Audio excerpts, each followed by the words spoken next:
नमस्ते। आज के इस खास विश्लेषण में हम एक बहुत ही दिलचस्प और गहरी यात्रा पर निकलने वाले हैं। आज का हमारा विषय है साधक की यात्रा, बेचैन मन पर विजय। जरा सोचिए, अगर हम अपने अंदर मची इस उथल पुथल, इस बेचैनी को एक ऐसे साधक की नजर से देखें जो सीधे भगवान बुद्ध से मार्गदर्शन ले रहा हो, तो कैसा रहेगा? हम प्राचीन बौद्ध ज्ञान के जरिए आज के दौर की एंजाइटी, डर और चिंताओं को डिकोड करेंगे। तो चलिए बिना किसी देरी के सीधे इस सफर पर चलते हैं। अब सबसे पहला और सबसे जरूरी सवाल जो हमारे सामने आता है वो ये है कि आखिर हमारा अपना ही मन हमारा सबसे बड़ा दुश्मन क्यों बन जाता है। मतलब ये कितनी अजीब बात है ना, जिस मन का काम हमें सुरक्षित रखना है वही अक्सर हमारे अंदर इतना गहरा डर, चिंता और अजीब सी घबराहट पैदा कर देता है। बाहर सब कुछ बिल्कुल नॉर्मल चल रहा होता है, फिर भी अंदर एक तूफान सा उठा रहता है। और सच तो ये है कि हम खुद ही इस तूफान को जन्म देते हैं, उसे पालते हैं और फिर खुद ही उससे परेशान भी होते हैं। और पता है, इस अंदरूनी जंग का असर हमारे शरीर पर भी साफ साफ दिखने लगता है। इसे आप जंगल के लक्षण कह सकते हैं, जैसे रातों की नींद उड़ जाना, सीने में एक भारीपन सा महसूस होना, दिल की धड़कन का अचानक तेज हो जाना और बात बात पर चिड़चिड़ापन आना। बुद्ध कहते हैं कि हमारा ये अनियंत्रित मन असल में एक घने, डरावने और अराजक जंगल की तरह है। और जब ये जंगल हम पर हावी होता है ना, तो हम सही फैसले लेने की अपनी ताकत खो बैठते हैं और धीरे धीरे खुद की ही शांति से बहुत दूर चले जाते हैं। तो जब मन का ये अराजक जंगल आपको डराने लगे तो आपको क्या करना चाहिए? सबसे पहला और सबसे अहम कदम है बस रुक जाना। जी हाँ, स्टॉप। अपने ही मन के इस डर और घबराहट से दूर भागने के बजाय हमें एक पल के लिए ठहरना होगा। हमें रुककर अपनी इस अंदरूनी हलचल का डटकर सामना करना होगा, भागना बंद करना होगा। और बिल्कुल यहीं पर हमें बुद्ध की सबसे पहली और सबसे गहरी सीख मिलती है। उन्होंने कहा था, मन ही सब दुखों की जड़ है।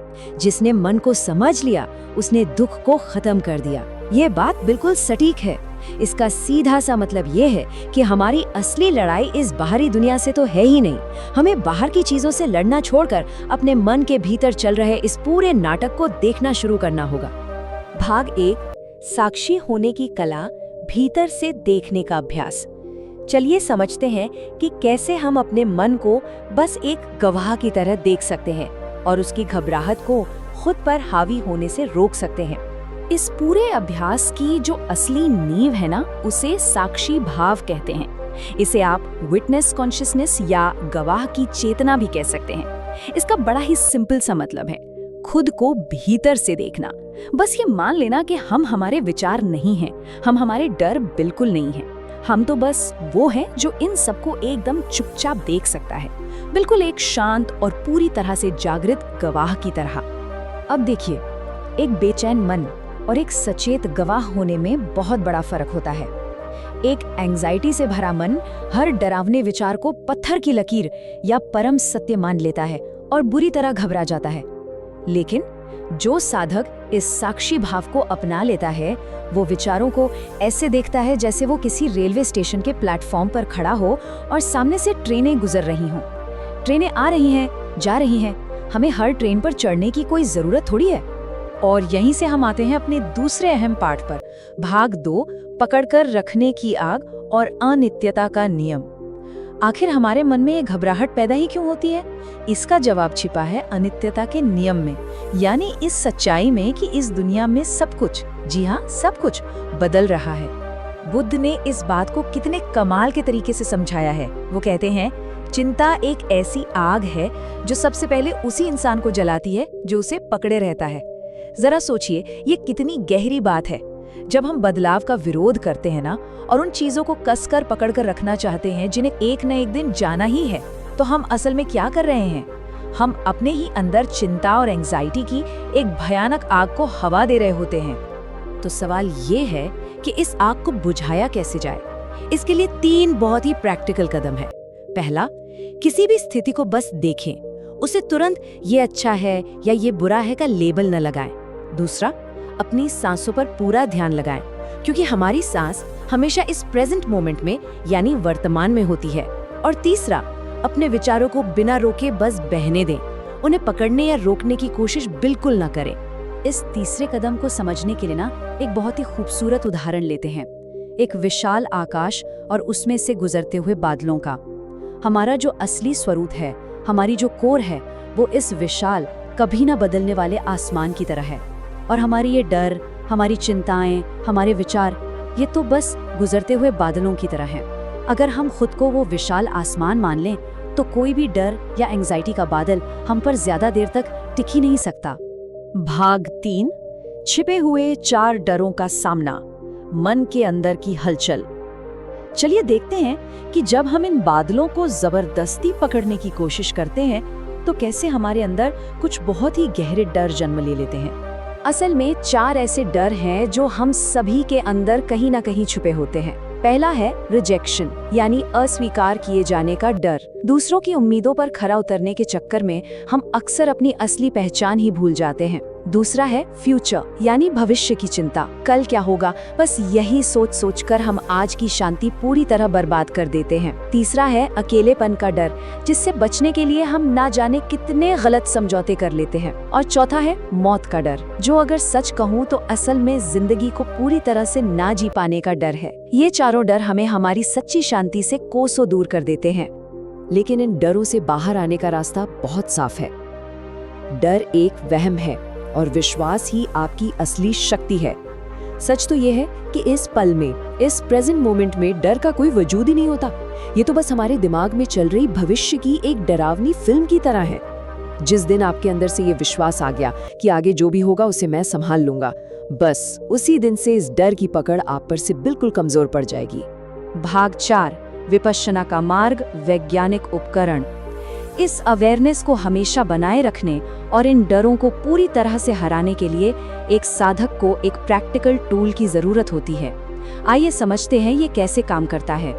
विपश्यना, इस शब्द का बड़ा ही सीधा सा मतलब है चीजों को बिल्कुल वैसे ही देखना जैसी वे हैं।